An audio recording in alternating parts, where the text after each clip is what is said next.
हमारे साथ मौजूद हैं सबसे पहले मोहम्मद उमर खान साहब, यूथ एक्टिविस्ट हैं, किसी तारुफ के मोहताज नहीं है। बहुत शुक्रिया उमर खान साहब, आपने अपना कीमती वक्त इनायत किया। उमर खान साहब बताइएगा सर, पहले क्या सूरत हाल देखने में आ रही है? इस किस्म के वाकयात मुसलसल रूनुमा हो रहे हैं, खवातीन के कपड़े पहनाकर और मर्द हजरात को फोटोशूट कराए जा रहे हैं, क्या कहेंगे? बहुत शुक्रिया मोहम्मद अली साहब, आपने मौका दिया मुझे। और बड़ा ये अफसोस का अमर है पूरे पाकिस्तान के लिए, पूरी पाकिस्तानी कौम के लिए, कि जो मुल्क इस्लाम के नाम पर बनाया गया, जिसकी आइडियोलॉजी, जिसके नजरियात जो हैं वो अन इस्लामी हैं, लेकिन हम ये देख रहे हैं कि गुज़िश्ता एक दिहाई से कमोबेश 10 से 15 साल का ही अर्सा है कि जब यहाँ पर उर्यानियत, फहाशत और सबसे बढ़कर ये कि हम जिन्स परस्ती को प्रमोट किया जा रहा है, और कभी ये औरत मार्च के नाम पर हो रहा होता है, तो कभी ये मुख्तलिफ फोटो सेशंस और मुख्तलिफ तकरीबात के नाम पे हो रहा होता है। शोबिज और मॉडल्स को जो है एक इस तरीके से इस्तेमाल किया जा रहा है कि पाकिस्तान का जो पूरी दुनिया में इमेज क्रिएट किया जा रहा है, वो बहुत ही उसकी पाकिस्तान की अपनी आइडियोलॉजी से मुनफरिद इमेज क्रिएट करने की भरपूर कोशिश हो रही है। और इसमें बैरून मुमालिक की जो डोनर एजेंसीज हैं, NGOs हैं, वो इसमें अपना भरपूर किरदार अदा कर रही हैं। बाकायदा स्पॉन्सर किया जा रहा है इन चीजों को, इसमें इंटरनेशनल फंडिंग जो है फराहम की जा रही है।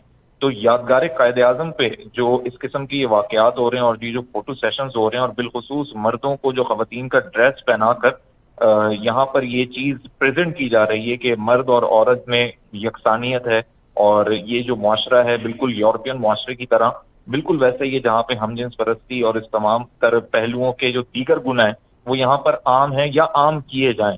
तो ये वो मकासद हैं जो यहाँ की कुछ कंपनीज के जरिए भरपूर तरीके से उसको अमली जामा पहनाने की कोशिश हो रही है। लेकिन अफसोस की जो यहाँ पे बात है वो ये है कि हमारे पाकिस्तान के अंदर हुकूमत, चाहे वो प्रोविंशियल गवर्नमेंट हो या फिर फेडरल गवर्नमेंट हो, कवानीन बनने के बावजूद उन पर इम्प्लीमेंटेशन नहीं करवा पा रही है, और बिल आखिर कुछ लोगों को इस पे आवाज उठानी पड़ती है और फिर मामला कोर्ट तक जाता है। लेकिन जो हुकूमत के पास जो एक लाएमल बना हुआ है इन चीजों के लिए, उस पर काम नहीं हो रहा है। बिल्कुल ऐसा ही है। पीरे काजी साहबा भी मेरे साथ मौजूद हैं, सोशल एक्टिविस्ट हैं, अक्सर चैनल्स पर हमें दिखाई देती हैं। काजी साहबा, क्या कहना पसंद करेंगी आप इस तमाम तर सूरत हाल के ऊपर? क्योंकि समाजी तंजीमें कुछ हद तक इसको सपोर्ट करती हैं, मैं सबकी बात नहीं कर रहा, लेकिन एक मखसूस तबका है समाजी रहनुमाओं के अंदर भी जो कि इस तमाम तर चीज को सपोर्ट करता है। आप क्या कहती हैं इस मामले पर? Thank you. आपने काफी एक सेंसिटिव में वो कहूंगी इशू उठाया। आई थिंक इससे पहले जो जिस इशू पे आप बात कर रहे थे ना, वो ये जो अब इशू जो हम डिस्कस करने वाले हैं, वो समझे उसकी कॉन्सिक्वेंसीज हैं जो निकल के सामने आती हैं। लेकिन बाकी कुछ इदारों की तो हद तक शायद हम कह सकते हैं कुछ इदारे हों जो इस चीजों को प्रमोट करें, लेकिन बात एट दी एंड ये आके पहुंचती है कि आपका यूथ जो है उसका दिमाग इस लेवल तक पहुंच चुका है क्योंकि उसके पास वेंटिलेशन के लिए कोई अपॉर्चुनिटीज नहीं है, उसके पास कोई ऐसा प्लेटफॉर्म नहीं है, कोई ऐसी जगह नहीं है जहाँ वो अपनी फ्रस्ट्रेशन निकाल सके या अपने ख्यालात को या अपने इजहार को वो बता सके। अब बात हुई उसमें, फिर ये होता है कि उसमें जब आपको कोई कोई और तीसरी तंजीम है या कोई भी ऐसा शख्स आपको जो राय देता है, आप उसको सही मायनों में लेके जाते हैं। फिर वही बात आ जाती है कि गवर्नमेंट ने जब एक कानून नहीं बनाया हुआ, किसी चीज पे इम्प्लीमेंट नहीं किया जाता, तो उसके हमें बड़े मुख्तलिफ से नताइज नजर आते हैं कि वो फिर चीजें कन्वर्ट होती जाती है। अब ये कुछ चीजें हैं जो छोटी छोटी चीजें निकल के आती, उसमें हमारा अपना बहसियत कौम जो आप रवैया भी देखेंगे ना, बड़ा डबल स्टैंडर्ड्स का हमारा रवैया होता है। जब यही फोटोशूट पे जब हम डिफरेंट लोगों के ओपिनियन सुन रहे थे, तो लोगों का ओपिनियन बड़ा चेंज था, यार ये तो बहुत गलत बात है, ये कायदे आज़म की देखें हम एक मॉन्यूमेंट है, यहाँ पे ये हो गया, हमारी इज्जत वो हो गई, और ये तो ऐसी जगह।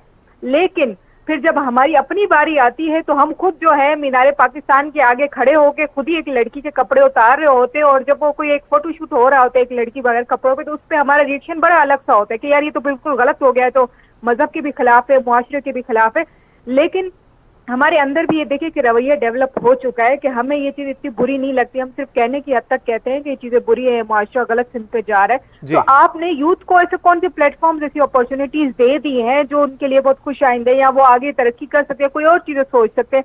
इस वक्त दुनिया कोविड के लॉकडाउन के दौरान भी नई नई चीजें दरियाफ्त कर रही थी कि वो कहीं और कुछ और नया करें, लेकिन हम लोग या हमारी यूथ जो है वो घूम फिर के इसी तरह की चीजों में मुलविस हो जाती है, या टिकटॉक पे वीडियोस के हवाले से कोई ना कोई स्कैंडल हो जाता है, या कोई ऐसी उठपटांग सी हरकतें हो जाती है। साहिबा कथा कलामी माफ, लेकिन आप बात कर रही हैं कि जी यूथ को प्लेटफॉर्म्स नहीं मिले हुए, लेकिन सही मानों में ये टिकटॉक भी प्लेटफॉर्म ही तस्वुर किया जाता है पाकिस्तान में, गलती से, वैसे मैं तो नहीं मानता। लेकिन दूसरी बात ये कि जो अगर यूथ को आजाद करने की बात कर रही हैं, उनको प्लेटफॉर्म देने की बात कर रही हैं। इतनी आजाद तो यूथ है कि इस किस्म के काम करती फिर रही है, लेकिन कुछ उसके ऊपर चेक एंड बैलेंस नहीं है, कोई कवानीन नहीं है। हाँ बिल्कुल, देखिए आजादी का मतलब ये नहीं है कि उस पर चेक एंड बैलेंस ना हो। आजादी का मतलब, या प्लेटफॉर्म्स में ऐसे कह रही हूँ जो आप कहें कि अगर प्लेटफॉर्म जिससे उनको कुछ फायदा हो, उनके पास प्लेटफॉर्म ऐसे नहीं है। आजादी का भी अगर हम बात करें, मुझे नहीं लगता आपकी यूथ इस वक्त इतनी आजाद है कि वो, अगर पहले हम कुछ वक्त पहले की जब अपने यूनिवर्सिटी दौर के, अपने कॉलेजेस के दौर की बात करें, उस वक्त शायद हमारे पास डिबेट्स भी होती थी, हमारे पास कॉम्पिटिशन भी होते थे, हमारे पास स्पोर्ट्स के लिए भी डिफरेंट एक्टिविटीज होती थी जिसको हम गैर निसाबी सरगर्मियां कहते थे। तो आजकल वो नहीं प्रोवाइड की जा रही है। वो एंड में फिर बात ये आ जाती है ना कि आपके मुआशरे ने, आपके एजुकेशनल सिस्टम्स में आपको किस तरह की चीजें प्रोवाइड की जा रही है, आपको घर में किस तरह की तरबियत मिल रही है। फिर उसमें थोड़ा बहुत आंसर ये इस तरह की एनजीओ का या दूसरे इदारों का या ऐसे लोगों का आ जाता है जिसकी वजह से आपके माइंड डाइवर्ट हो जाते हैं। लेकिन बात हुई कि माइंड डाइवर्ट होने के लिए उसका मतलब उनको दूसरी कोई ऐसी सिम्त नहीं मिल रही है कि वो किसी गलत सिम की तरफ। जी बिल्कुल बिल्कुल ऐसे ही। मोहम्मद उमर खान साहब, मैं आपकी तरफ आऊंगा एक बार फिर, बताइएगा सर, क्योंकि पीरे काजी साहब फरमा रही हैं कि जी दूसरे प्लेटफॉर्म्स मौजूद नहीं है, कोई हेल्थी एक्टिविटीज के प्लेटफॉर्म मौजूद नहीं है, जिसकी वजह से यूथ का दिमाग खराब हो गया है। सर क्या कहेंगे?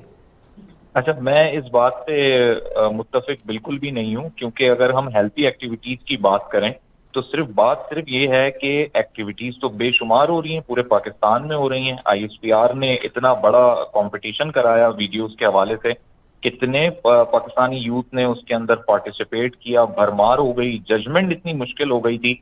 तो एक्टिविटीज तो इतनी हो रही हैं कि वो सोशल मीडिया पे सही मायनों में प्रमोट नहीं हो रही।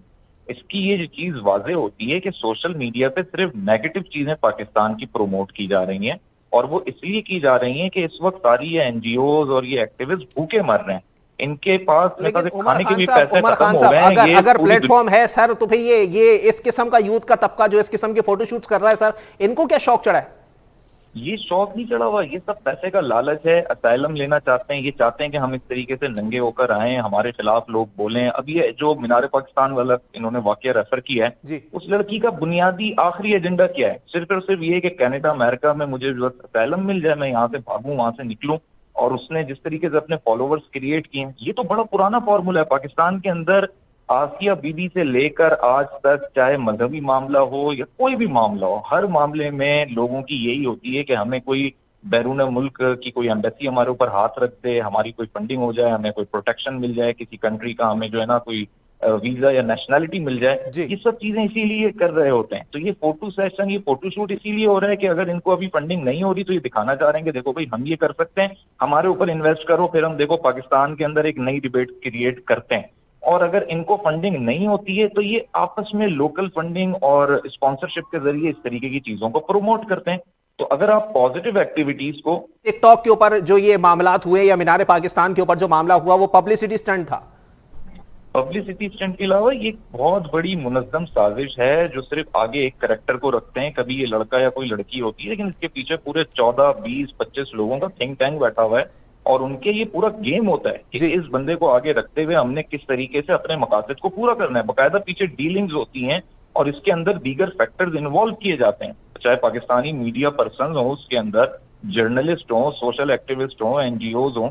ये कोई अकेले बंदे का काम नहीं होता। और इसमें टिकटॉक तो जस्ट एक प्लेटफॉर्म है, या टिकटॉक के अलावा फेसबुक या इंस्टाग्राम की आप बात कर लें, ये तो जस्ट प्लेटफॉर्म्स हैं। इन पर काउंटर आप कितना भी कर लें, ऐसे लोग जो है ना वो बार बार इन प्लेटफॉर्म्स पे आते रहेंगे। लेकिन यहाँ जो सबसे इंपॉर्टेंट पहलू है वो ये है कि जब फवाद चौधरी साहब पहली दफा इंफॉर्मेशन मिनिस्टर बने थे तो उस वक्त पाकिस्तान टेलीकम्युनिकेशन अथॉरिटी के अंडर रहते हुए और पैमरा को, इन दोनों रेगुलेटरी बॉडीज को आपस में बिठा के ये एसओपी बनवाई जा रही थी कि हम सोशल मीडिया के लिए एक पॉलिसी मुरतब करें ताकि पाकिस्तान का नेगेटिव इमेज जो है ना वो पाकिस्तान से एटलीस्ट प्रमोट ना हो। तो अभी सबसे बड़ा मसला यही हो रहा है कि जो वो पॉलिसी बनाई गई थी, जो वो पॉलिसी पेपर था, वो सेनेट की एक स्टैंडिंग कमेटी में आके अटका हुआ है। स्टिल 3 सालों के अंदर वहां से वो अप्रूवल नहीं हुआ है। और उसकी बुनियादी वजह यह है कि पाकिस्तानी मीडिया जो है वो उसमें सपोर्टिंग रोल नहीं अदा कर रहा है। तो अभी रिसेंटली जो पाकिस्तानी मीडिया के लिए एक और रेगुलेटरी बॉडी के तौर पे एक बनवाई गई है, उस पर अभी डिबेट चल रही है। तो जब तक पीरे काजी साहिबा मुसलसल जो है उमर खान साहब ने जो पॉइंट रेज किया है, मैं चाहूंगा उस पर आपका भी कमेंट आ जाए। क्या कहेंगी, सिर्फ अजाइलम का फंड है? देखें, एक तो बीइंग अ कौम हमारा जो रवैया हमेशा ना जजमेंटल बहुत ज्यादा हो जाता है। ठीक है, हो सकता है कुछ केसेस में हो भी ऐसा, लेकिन हम हर चीज को इससे लिंक नहीं कर सकते और ऐसा नहीं कह सकते। एजेंडा ठीक है, एक लड़की का, एक टीम का एजेंडा हो सकता है कि हमने ऐसा क्या करना है, लेकिन उसके रिस्पॉन्ड में जो 400 लोगों ने, 500 लोगों ने जिस तरीके से रिएक्शन दिया, वो भी अगर हम ये कहें कि वाकई में वो भी एक साजिश थी, वो भी एक पूरा एजेंडा था, तो वो थोड़ा समझ से बालातर हो जाता है कि इसका मतलब है कि फिर आपके बीच में जो तीसरा आतंक कहते हैं मुलविस, वो इतना स्ट्रांग है कि वो आपके बैठे बैठे इतने सारे लोगों को एक साजिश में मुलविस कर देता है और हम कुछ नहीं कर पाते। हम जो घूम फिर के वही ब्लेमिंग पे आ जाते हैं कि ठीक है, अगर ऐसा है भी तो इस चीज को भी खत्म होना चाहिए कि अगर कोई साजिशें करवा रहे।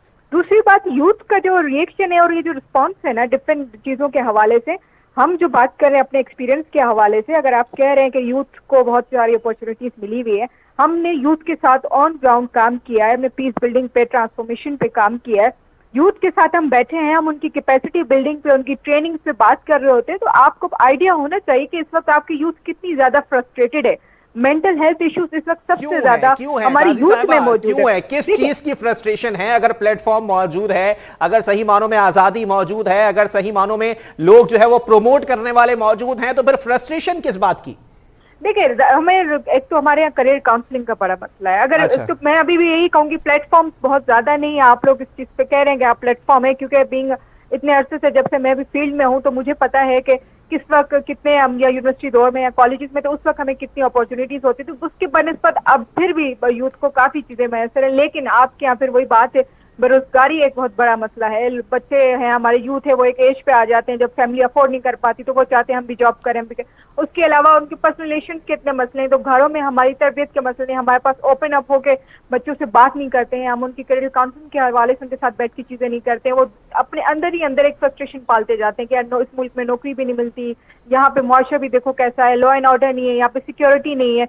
तो वो इस तरह की चीजों में एंगेज हो जाते हैं जो उनको लगता है कि हाँ ये नेगेटिव भी है, लेकिन वो उनको ज्यादा अट्रैक्ट कर रही है, क्योंकि लोग, उनको लगता है कि हमें ज्यादा सुनेंगे, ज्यादा हम फेमस हो जाएंगे। साजिश का आंसर हो सकता है कहीं ना कहीं मौजूद हो, लेकिन बाकी जगहों पे काफी हद तक तो यूथ खुद भी कर रही होती है। ये तो एक तो ऐसे रेफरेंसेस है कि टिकटॉक, यही तो पॉइंट है काजी साहबा के नेम और फेम के लिए और मनी के लिए, इन तीनों चीजों के लिए यूथ जो करे जायज है पाकिस्तान में?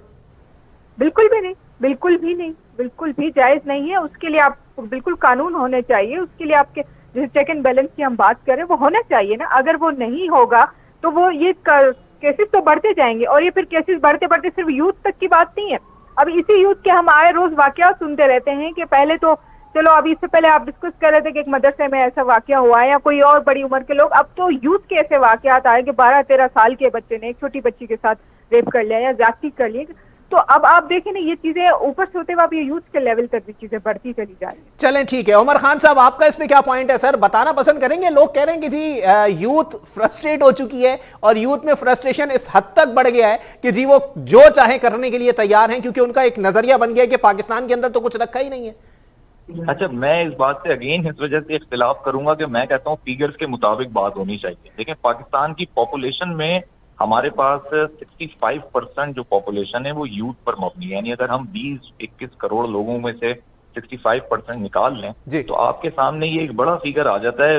इसको मिनिमम भी कर लें तो आपके पास 10 करोड़ यूथ मौजूद है। मिनिमम से मिनिमम पे मैं आ गया जी। तो ये 10 करोड़ लोगों में आपको, आपके और हमारे सामने कितने वाकयात हैं, या लाखों वाकयात हैं या हजारों वाकयात हैं, या आप पूरे 12 महीनों के ना 12 वाकयात आपको मिलेंगे। ये बड़े एक मुनज्जम साजिश के तहत उठाया जाता है। रेप केसेस भी आपको ना पूरे साल में 36-40 ये एक फिगर मिलेगा। ये अब तो बढ़ गए उमर खान साहब, अब तो फिगर बढ़ गया है सर। वो पहले की बात कर रहे हैं, आपके 36-40 साल में मिला करते थे, अब तो रोज के 3-4 है। रोज के 3-4 जो केसेस हैं वो कहां से क्रिएट किए जा रहे हैं, आप ये भी तो देखें ना। आपको यही इस बात का शायद दिल नहीं होगा कि इंडिया जो है बाकायदा इन वाकयात के लिए इन्वेस्ट कर रहा है। पाकिस्तानी एजेंसीज ने जो इन्वेस्टिगेशंस की हैं, उन लोगों से पूछा गया, भाई तुम फ्रस्ट्रेट थे, तुम्हारे अपने बच्चे हैं। यानी एक रेपिस्ट ऐसा भी है जिसके अपने बच्चे हैं, उस वक्त भी उससे इन्वेस्टिगेशन जारी है, तो उसको बाकायदा तौर पे किसी बंदे ने पैसे दिए काम करने के। अब मुझे ये बताएं कि वो बंदा कौन होगा। जिस तरीके से सहूलतकार दहशतगर्दी के लिए इस्तेमाल होते थे, इसी तरीके से ये सहूलतकार अब पाकिस्तान का इमेज खराब करने के लिए बाकायदा तौर पे इस्तेमाल किए जा रहे हैं। और लोगों को बस कुछ भी ऐसा करवाना है पाकिस्तान में, चाहे वो मजहबी बुनियाद पे हो, चाहे वो बच्चों के साथ सेक्सुअल एब्यूज की बुनियाद पे हो, या मीनारे पाकिस्तान जैसे वाकयात हों। पैसे मिलते रहेंगे, काम आप करते रहें। और सबसे पहले आपको पता है ये खबर कहां से उठती है? सबसे पहले बस एक कोई भी प्लेटफॉर्म सोशल मीडिया पे डाल दें, पहली जो इलेक्ट्रॉनिक मीडिया पे खबर आएगी वो इंडिया से आएगी या वो किसी ऐसे चैनल से आएगी जो इंडियन पंडित होगा या पीछे उसके ताने बाने इंडिया से मिलते होंगे। तो ये एक बड़ी प्लानिंग और मुनज्जम साजिश के तहत सारा काम हो रहा है और इस पे ना सिर्फ हमारी एजेंसीज बल्कि अब गवर्नमेंट सोचने पर मजबूर है और अनकरीब विद इन 2 years इस वो प्लान जो 2018 का बना रखा हुआ है उसको इम्प्लीमेंट किया जाएगा जिस तरीके से ये वाकयात बढ़ते जा रहे हैं। लेकिन उमर खान साहब देखें, चलें ठीक है, दोनों टॉपिक्स को ना मर्ज कर देते हैं आपस में, ठीक है। अगर इस किस्म के फोटोशूट्स हैं उनके लिए सजाएं मुरत्तब होनी चाहिए कि आया उनको बताया जाए कि अगर इस किस्म के वाकयात जो हैं वो इस इस्लामी माशरे में होंगे तो उसका ये खमियाजा तुम्हें भुगतना पड़ेगा। दूसरी जानिब रेप केसेस के मुजरिमान को निशाने इबरत बनाने का कोई बिल आता है असेंबली के अंदर तो 2 हुकूमती और 4 ऑपोजिशन से खड़े हो जाते हैं, इस पर क्या हो सकता है सर? देखें, अब इसमें जो 2 अपने पहलू है ना, पहला पहलू आपका इस्लामी नजरियाती कौंसिल के जो कवानीन बने हुए उसके मुताबिक बिल्कुल वाज़ेह पहलू है। कोई भी आम शहरी उठे वो अदालत से रुजू करे, इस्लामी नजरियाती कवानीन के कुछ शिकें हैं और उन शिकों को अगर सामने रखा जाए तो उसके मुताबिक बड़ा आसान सा फैसला है, जो भी ऐसे फोटोशूट करेगा उसके लिए सजा का बिल्कुल इंतखाब होगा। सेकंड चीज ये कि जो आपको याद होगा ज़ैनब वाला वाकया हुआ था पाकिस्तान के अंदर, तो उसके लिए सजाए मौत रखी गई। उसको सजाए मौत का जो ये कौन लोग थे जो उसकी सजाए मौत के खिलाफ थे, ये आप उन लोगों को भी तो देखें ना। यानी ये वो लोग थे जो एक तरफ ये कहते हैं कि जी पाकिस्तान के अंदर इतनी फ्रस्ट्रेशन हो रही है यूथ में और ये गलत हो रहा है, जब सजाए मौत देने खड़े होते हैं तो वो कहते हैं नहीं जी सजाए मौत नहीं होनी चाहिए, खुलेआम फांसी नहीं होनी चाहिए, ये गलत तरीका है। मैं अगर आप इजाजत दें तो मैं उस पार्टी का नाम भी ले लूं जो गवर्नमेंट पूरा प्लेटफॉर्म दे रहा हूं आपको, आप बिस्मिल्लाह करें, पार्टी का नाम लें। ये पाकिस्तान पीपल्स पार्टी के ही लोग थे जो एक तरफ मजम्मत भी कर रहे थे वाकये की और एक तरफ जब खुलेआम फांसी की इबरतनाक आपने लफ्ज यूज किया ना तो उसकी भी इख्तिलाफ कर रहे थे कि नहीं जी ऐसे सरेआम फांसी नहीं होनी चाहिए। अच्छा चले, आपने पाकिस्तान पीपल्स पार्टी का नाम लिया, 2 लोगों का नाम मैं भी ले लेता हूं जिनका ताल्लुक पाकिस्तान तहरीक इंसाफ से है। पहले थे चौधरी फवाद हुसैन साहब, दूसरी थी शीरी मजारी साहिबा। बिल्कुल हो सकती हैं, क्योंकि देखें कोई भी शख्स जो है ना वो पूरी पार्टी को अगर रिप्रेजेंट कर भी रहा है तो बैठा हुआ तो वो असेंबली के फ्लोर पर ही है ना। बिल्कुल। लेकिन बात सारी यहाँ पर ये है कि हमने जो कवानीन बनाने हैं वो मजमूई सोच के मुताबिक बनाने। अगर वो शख्स आज पीटीआई में, कल हो सकता है वो पीपल्स पार्टी में रहा हो, तो ये पूरी लॉबी मेकिंग होती है, एक जहन साजी होती है। लेकिन जो चीजें आपको भी पता है हमें भी पता है कि जब कानून साजी हो रही होती है तो वो फिर ऐसे भी होती है कि जब जनरल बाजवा साहब के एक्सटेंशन का मामला हुआ था तो जनवरी के दिन थे और तकरीबन एक दिन में जो है 5 रेजोल्यूशंस पास हुई हैं। तो जब होना होता है तो चीजें हो जाती हैं, उसमें कोई वक्त नहीं लगता है। बिल्कुल ऐसा ही है। पीरे काजी साहबा इस पर कमेंट कर दीजिएगा, चीजें होनी होती है तो हो जाती हैं, वक्त दरकार नहीं होता। देखिए बात फिर अगर अब वही कवानीन की कर रहे हैं और कानून बनना चाहिए और उस पर इम्प्लीमेंटेशन होनी चाहिए, उसमें किसी एक बंदे की जाती राय तो कुछ और हो सकती है। और हम पॉलिटिक्स की बात करें तो वो एक अलग ही हमारे यहाँ बहस शुरू हो जाती है कि हर पार्टी के अपने अपने मफादात होते हैं, उसमें फिर जो हर बंदा रिप्रेजेंट कर रहा होता है उसकी अपनी एक अलग सोच होती है। लेकिन मजमूई तौर पर जैसे उन्होंने एक बात अच्छी कही है कि मजमूई तौर पर कवानीन तो मजमूई तौर पर बनते हैं, तो उसमें तो किसी एक बंदे की कोई राय है या उसके पीछे भी अगर कोई हाथ मुलविस है तो मुझे फिलहाल तो ये बात इतनी नहीं समझ आ रही है कि कैसे हर चीज में ही कोई तीसरा ही हाथ मुलविस है और हमारा अपना कोई रोल नहीं है, अपना कोई किरदार नहीं है और हम उसको कर भी नहीं सकते। तो इसका मतलब है हम इस वक्त बहुत ही बुरी कंडीशन में है कि हमारे ऊपर जो है ना कोई तीसरी मखलूक है जो बहुत ज्यादा राज कर रही है, वही हमारे सर पे सवार है, वही हमसे काम करवा रही है, वही हमसे कवानीन बनवा रही है। लेकिन बहैसियत कौम और बहैसियत फर्द हमारे अंदर अब इतनी जरूरत नहीं है कि हम चीजों को चेंज कर सकें या अपना माइंड चेंज कर सकें, मुआशरे में हम तब्दीलियां ला सकें या एटलीस्ट पॉलिटिक्स लेवल पे अगर हम लोग इतने तो बाशऊर हो गए हैं कि सोशल मीडिया प्लेटफॉर्म्स तो सबको यूज कर रहे होते हैं, जब किसी पॉलिटिकल कोई इशू होता है उस पर तो बड़ी बहस में हम हिस्सा ले रहे होते हैं, बड़े लोग उस पर कर रहे होते हैं। लेकिन फिर वही बात है कि अगर यूथ को अपॉर्चुनिटी है तो यूथ को फिर मोटिवेट भी किया जाए, उनको ऐसी काउंसलिंग की जाए कि वो भी आए पॉलिटिक्स में हिस्सा ले। वो क्यों फिर इस गन से दूर रहना चाहते हैं, वो इसीलिए। लेकिन पीरे काजी साहब मैं ये बात कहना नहीं चाहता था, लेकिन जो लोग यूथ को मोटिवेट करते हैं बाद में यूथ के सामने उनकी कुछ वीडियोस और तस्वीरें आ जाती हैं, फिर यूथ का उनसे ईमान उठ जाता है। लेकिन ये हर किसी के लिए तो आप ऐसी बात नहीं कह सकते हैं ना। नहीं, कुछ मैं ये बात कहना नहीं चाह रहा था, लेकिन जिस शख्सियत को सबसे ज्यादा फॉलो किया जाता था मोटिवेशनल स्पीकिंग के वर्ल्ड में, तो उसकी अगर इस तरह की चीजें सामने आ जाएंगी तो फिर यूथ तो फिर किसी पर एतमाद नहीं करेगी। अब वो इतना तो देखिए, इसीलिए तो हम ये काउंसलिंग की अवेयरनेस की बात कर रहे होते हैं ना, कि एटलीस्ट आप इतना अवेयर हो सके जब आपको एक चीज प्रोवाइड की जा रही है। आपका फॉलोवर बनने का मतलब ये तो नहीं होता है कि आप बिल्कुल आंखें बंद करके और उस पर इतना मतलब यकीन कर लें कि वो जो बोले आपने वही तनोमन करना है। लेकिन आपको जो सोच और आपको शऊर इसीलिए ही दिया जा रहा है कि आप सही और गलत में एटलीस्ट फैसला कर सकें। फिर आप उसमें कंपेयर, अभी अगर आप गलत सिम पे भी जा रहे हैं, आप इस तरह के फोटो शूट कर रहे हैं या और कोई हरकत कर रहे हैं, आप चाहे मीनार पाकिस्तान की हो या उससे भी आगे, मैं तो और आगे की आपसे बात कर रही थी कि हमारे पास जो रेप को व्याख्या कहते हैं, लेकिन वो भी चले, आप कह रहे हैं कि ठीक है वो भी प्लांटेड है, वो सारी चीजें। तो ऐसे तो बहुत से केसेस हैं। अगर हम फिर डोमेस्टिक वायलेंस पे चले जाएं, जो घरों में हालात हो रहे होते हैं, जो चीजें सोशल मीडिया या मीडिया पे नहीं आती, तो क्या हम ये उस पर भी यही कहेंगे कि नहीं वो भी प्लांटेड है, वो भी किसी न किसी साजिश के तहत किए जा रहे हैं? ये एक पूरी एक सोच है। हमारा जो एक रवैया है किसी भी मसले की तरफ या किसी भी घरेलू डोमेस्टिक वायलेंस तो कोई भी हो, वो बहुत टोटली हद तक तब्दील हो चुका है। बिल्कुल ऐसे और ही हमें मोहम्मद उमर खान साहब की जरूरत है। जी बिल्कुल। मोहम्मद उमर खान साहब, आखिर में मुझे बता दीजिएगा सर, अंधी तकलीद ने कितना निशाना बनाया सर इस यूथ को?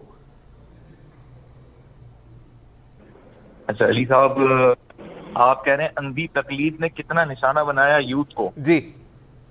अच्छा देखें, यूथ जो है ना, अगर मैं कहता हूँ 100 में से 10 लोग किसी भी कम्युनिटी के किसी चीज को फॉलो कर रहे हैं, तो वो 100% लोगों के नुमाइंदे हो नहीं सकते। अगर आप यूथ की बात करेंगे ना, तो यूथ भी फॉलो करती है सर किसी को? नहीं, यूथ बिल्कुल फॉलो करती है, लेकिन इस वक्त जो सोशल मीडिया के ऊपर यूथ है, क्या कोई ये गारंटी से कह सकता है कि वो सारी पाकिस्तानी यूथ जो है वो सोशल मीडिया का इस्तेमाल कर रही है? सही। मैं तो लाखों ऐसे लोगों को जानता हूं। मैं बलूचिस्तान मैंने विजिट किया, जिधर मोबाइल तो दूर, इंटरनेट तो दूर, उन्होंने कभी टेलीफोन नहीं देखा तार वाला।